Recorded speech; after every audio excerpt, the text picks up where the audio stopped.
여러분 안녕하십니까? 뉴스데스크 원주입니다. 원주시가 3년째 고심에 고심을 거듭하고 있는 사업이 있습니다. 다름 아닌 테니스장에 지붕을 씌우는 공사인데요.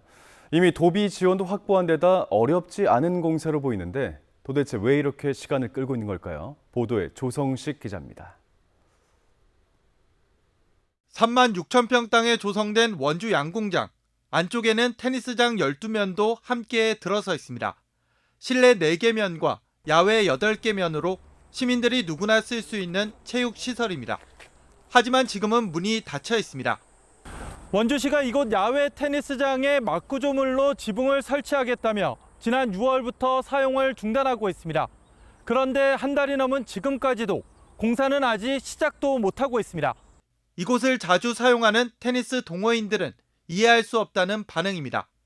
언제 정확하게 공사를 시작한다는 날짜가 있다면 그때 그 시작 날짜 전에 원주 시민들한테 정확하게 개방을 하고 공사를 시작하는 날에서는 닫은 상황에서 공사를 시작하는 게 좀 맞다고 보고 있습니다.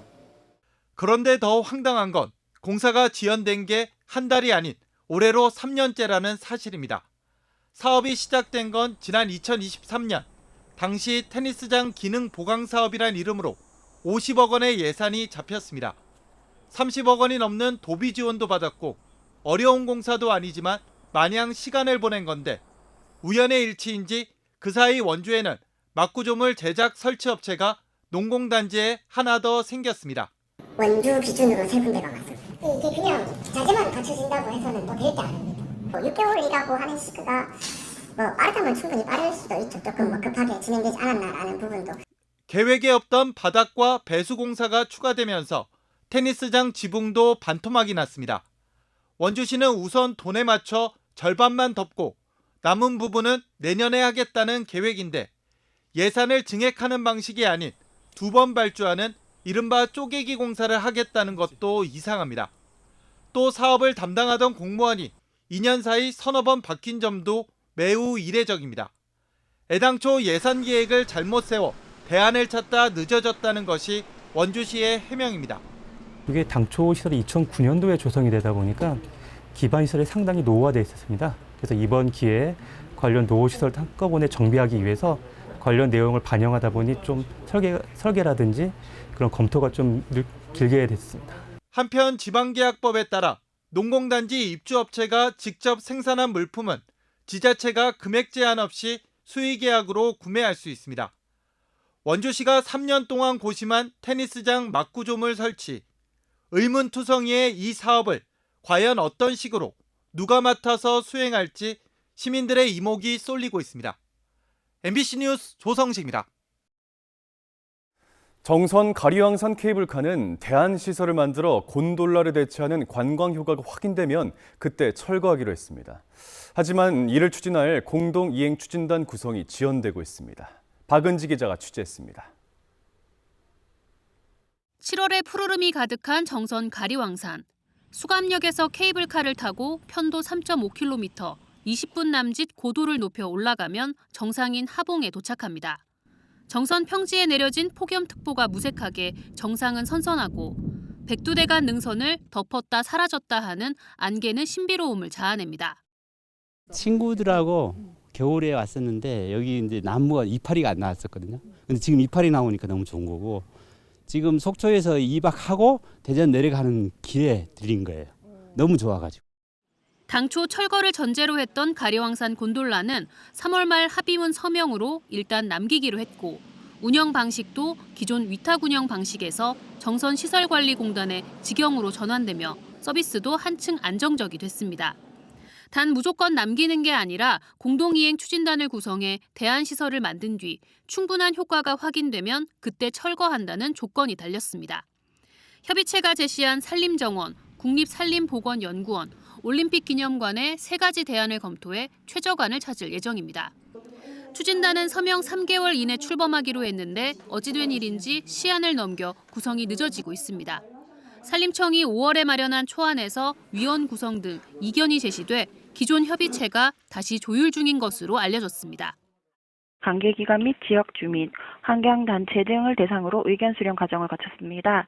이 과정에서 다양한 의견이 제기됨에 따라 추가적으로 이해관계자 의견을 청취한 후 최저안을 마련하고 신속하게 구성 완료할 계획입니다. 가리왕산 곤돌라 탑승객은 지난해 기준 연간 20만 명, 누적 관광객은 45만 명을 넘으며 여전히 인기를 끌고 있는 상황. 이를 대체할 방안을 찾아야 하는 막중한 임무를 맡을 공동이행 추진단이 언제쯤 윤곽을 드러낼지 관심입니다. MBC 뉴스 박은지입니다. 언어 발달이 느리면 또래들과 잘 어울리지 못하고 학습에도 어려움을 겪을 수밖에 없는데요. 언어 치료가 필수적이지만 농촌에선 이 치료 시설이 특히 부족합니다. 김도균 기자의 보도입니다. 3살과 4살, 두 자녀를 둔 어머니는 아이들의 언어 발달이 느려 걱정이 큽니다. 표현을 제대로 못하다 보니 어린이집 친구들과도 잘 어울리지 못하기 때문입니다. 그러다 지난해 6월부터 1년째 언어 치료를 받으러 다니고 있습니다. 선생님이랑 같이 했던 반복적으로 배웠던 언어로 해서 이제 표현을 많이 하니까 그것 때문에 아무래도 아이가 조금씩 성장해 가는 것도 보이고. 이렇게 언어 발달이 더뎌 치료가 필요한 유아는 전체 유아의 10%에 이르는 것으로 추정됩니다. 지난해 강원도교육청 사업을 통해 유아 언어 발달 검사를 받은 5,114명 중 11%가 넘는 605명이 치료가 필요한 것으로 나타났습니다. 스마트 기기 사용이 보편화되면서 언어 발달에 어려움을 겪는 유아는 더 늘어날 걸로 예상됩니다. 이렇게 언어 치료가 절실해지고 있지만 농어촌 지역에선 더 힘든 게 현실입니다. 다문화 가정 비율은 높은데 전문 치료사가 거의 없어 치료를 위해선 장거리 이동이 불가피합니다. 농어촌 지역은 치료 기간 자체가 없거나 한두 시간 이상 멀리 떨어져 있어서 주 1회 꾸준히 치료를 받는 것도 쉽지가 않습니다. 강원도교육청도 심각성을 인지하고 권역별 순회 언어 치료 도입에 이어 원격 치료도 검토하고 있습니다. 언어 치료 전문 기관이 좀 부재한 지역에 대해서는 인근의 시군 기관과 연결해서 권역별 순회 서비스를 시범적으로 운영할 예정입니다. 또 60명에 불과했던 언어 재활사를 올해 180명까지 대폭 늘리고 소그룹 부모 교육을 통해 가정 연계 지원으로 확장해 나갈 계획입니다. MBC 뉴스 김도균입니다. 이재명 대통령이 기존의 인구, 행정구역에 따른 예산 분배 방식이 아닌 소멸 위기 정도를 따져 재정을 나누겠다고 밝혔습니다. 이 대통령은 취임 한 달을 맞은 기자회견에서 새 정부 핵심 과제 중 하나는 지역의 균형 발전이라며 소멸 위기별로 가중치를 만들어 지방 교부세 등 예산을 배정할 계획이라고 말했습니다. 수도권이나 지방 대도시와 떨어져 있는 거리와 인구 소멸 지수를 투입한 새로운 예산 분배 가중치를 도입할 것을 시사했습니다. 균형 발전 차원에서 정부 부처와 공공기관 이전을 추진하면서 그 첫 번째로 해양수산부의 부산 이전에 속도를 내고 있습니다. 사업 추진 30년이 다 됐지만 여전히 방치되고 있는 수원여대 평창 캠퍼스 문제 해결을 위한 군민 서명운동이 시작됐습니다. 평창 수원여대 현안 비상대책위원회는 오늘부터 이달 말까지 군민들의 서명을 받아 이재명 대통령과의 직접 면담을 신청한다는 계획입니다. 수원여대 평창 캠퍼스 유치 사업은 지난 1997년 대학 유치를 통한 지역의 활성화를 기대하며 주민들이 4만 5천 제곱미터의 부지를 기부하면서 시작됐지만 학교 측의 사정으로 마무리되지 못하고 방치되고 있는 실정입니다. 7월 4일 오늘 지적 발달 장애인의 날 맞아 장애인들의 권리 인식을 높이기 위한 기념식이 횡성에서 열렸습니다. 횡성 문화원에서 열린 제3회 지적 발달 장애인의 날 기념식과 권리 주장대회에선 횡성 지역 발달 장애인 등 200명이 모인 가운데 이 발달 장애인 권리 선언문 낭독과 유공자 표창이 진행됐습니다. 횡성 문화예술회관에선 다음 주 지역 발달 장애인들의 미술 전시회가 열립니다. 지적 장애인의 날은 스스로 권리를 누리기 어려운 발달 장애인들을 향한 인식 개선을 위해 2005년에 지정됐고 강원도에는 9,400명의 등록 발달 장애인이 있습니다.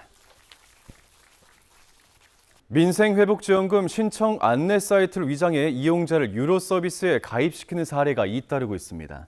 방송통신위원회는 민생회복지원금 안내 블로그를 통해 신청하기 문구를 누르면 여가생활 안심보호 서비스나 휴대폰 가족보호 서비스와 같은 유료 서비스 가입 페이지로 연결된다며 주의를 당부했습니다.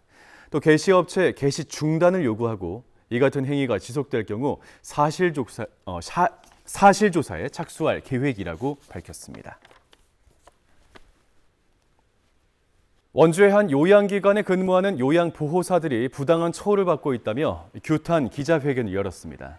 이들은 요양원 측이 요양보호사들에게 입소자들의 잔반 처리 업무를 강요하고 이를 거부하자 이달부터 일방적으로 직원식을 중단하고 출처도 알 수 없는 냉동 도시락을 제공하고 있다고 주장했습니다.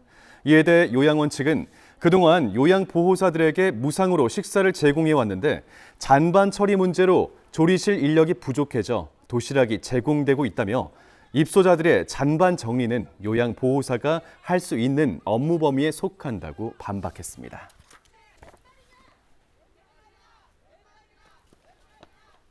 여름철 평창 진부 전통시장에서 열리는 오마이갓 야시장이 오늘 개장식을 갖고 9월 6일까지 운영에 들어갑니다.